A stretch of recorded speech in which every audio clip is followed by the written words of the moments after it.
ఇవాళ ఇది ఇలాంటి సినిమాలకు ప్రమోషన్ కావాలి.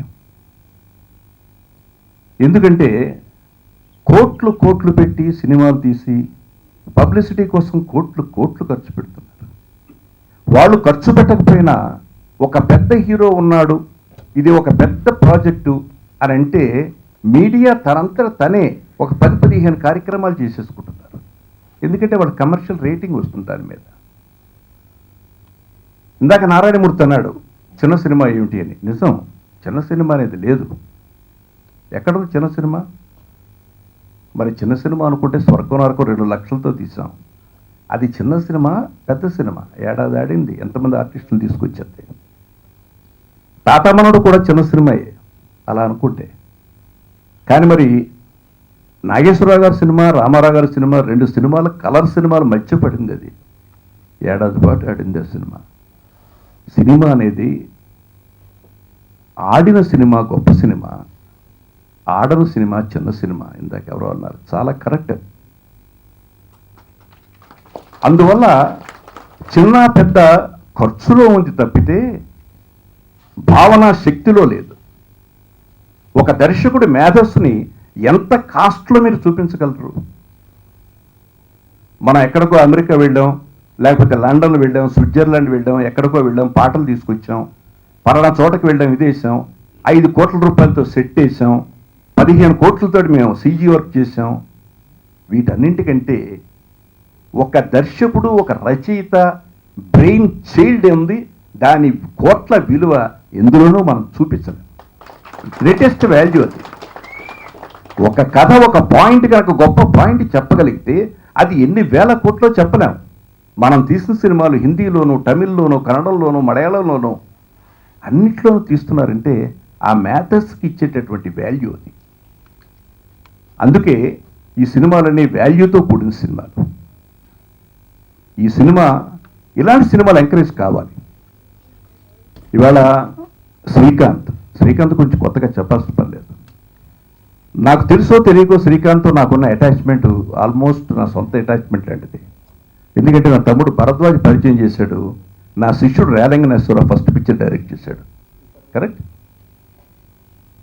అంటే నా కుటుంబం నుంచి, నా కాంపౌండ్ నుంచి వచ్చినట్టు 100 సినిమాలు పూర్తి చేశాడు.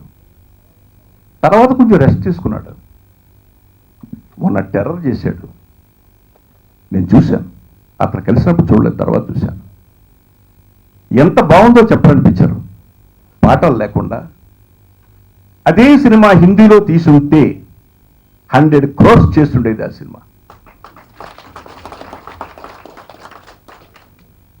ఇప్పటికీ ఎవరైనా సరే హిందీ వాళ్ళు చూసి ఆ సినిమాని ఏ హీరోయిన్ పెట్టి తీస్తే 100 crores కలెక్ట్ చేస్తుంది. అంత మంచి సినిమా. అనుకున్నంత విజయాన్ని సాధించలేదు. కారణం ఏమిటంటే ప్రెషర్. ప్రజల మనసులో ఏమైపోయిందంటే, ఇది వరకు మంచి కథలు, మంచి సినిమాలు చూసేవారు. మన తెలుగు ప్రజలు చాలా గొప్పవాళ్ళు, మంచిని యాక్సెప్ట్ చేస్తారు. కానీ ఈ మధ్యకాలంలో వెటకారం, ఎగతాళితో సినిమాలు ప్రారంభమయ్యి అవే సినిమాలు అనుకుని వాటిని చూసేవాళ్ళు పెరిగి అసలు సినిమాలు చూసేవాళ్ళు సినిమా హాల్స్కి రావడం మానేశారు. వాళ్ళకి ఇది మంచి సినిమా, టెర్రర్ అనేది ఒక మంచి సినిమా, లేదా మరో సినిమా మంచి సినిమా అని తేలేలోగానే, డిసైడ్ చేసుకునేలోగానే, వాళ్ళకి చెవులకు వినిపించేలోగానే ఆ సినిమాను థియేటర్ నుంచి తీసేస్తున్నారు. సినిమా విడుదలైన ఫస్ట్ షోకి సినిమా ఫేట్ని తేల్చేస్తున్నారు ఎగ్జిబిటర్స్. సినిమా రిలీజ్ అవుతుంది, ఇవన్నీ 100% హౌస్ఫుల్తో స్టార్ట్ అవ్వవు. 50%, 60%, 70%తో స్టార్ట్ అవుతాయి. అలా స్టార్ట్ అయిన సినిమాకి 50%తో స్టార్ట్ అయింది అనుకోండి, అబ్బే జనం లేరండి, మండేకి మార్చుకోవాలి సినిమా. వాడి మైండ్ వెళ్ళిపోతుంది, మండే సినిమా మార్చాలి అని. దానికి కారణం ఏంటంటే గవర్నమెంట్ మెయింటెనెన్స్ ఛార్జెస్ తోటి ఇచ్చింది. థియేటర్ నిండా ఫుల్గా ఉంటే మనిషికి 3 రూపాయలు వస్తుంది, థియేటర్లో సగం మందే ఉంటే సగమే వస్తుంది. 100 మంది ఉంటే అంతే వస్తుంది. కాబట్టి థియేటర్ ఫుల్ ఛార్జెస్ రావాలంటే థియేటర్ ఫుల్గా ఉండాలి. ఫుల్గా ఉండాలంటే ఫుల్గా వచ్చే హీరోల సినిమాలు వేసుకోవాలి. ఈ కాన్సెప్ట్ ఎప్పుడైతే వచ్చిందో మంచి సినిమాలు వేయడం మానేసి మళ్ళీ మంచి రోజులు వచ్చాయి అనిపిస్తుంది. కొన్ని కొన్ని సినిమాలు చాలా అద్భుతంగా ఆడుతున్నాయి. క్షణం అనే సినిమా చూశాను. క్షణమేగా ఎంత అద్భుతంగా ఉందో చెప్పండి. 1 కోటి రూపాయలతో తీస్తారు సినిమా. ఊపిరి అనే సినిమా విడుదలైంది. ఒక కొత్త ప్రయోగం అది, అద్భుతంగా ఆడుతుంది. అలాగే టెర్రర్ ఆడి ఉండాలని అనుకున్నాను నేను. కానీ ఆ అవకాశం దానికి రాకపోయినా ఈ సినిమాకి ట్రైలర్ చూసిన తర్వాత ఖచ్చితంగా వస్తుంది అనే నమ్మకం నాకు ఏర్పడింది. ఆఫ్టర్ ఖడ్గం అండ్ ఆపరేషన్ దుర్యోధన,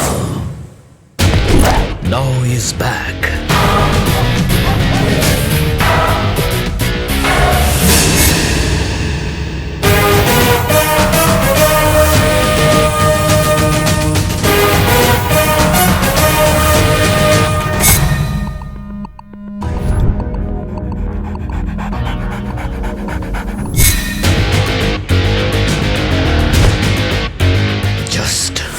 FIR.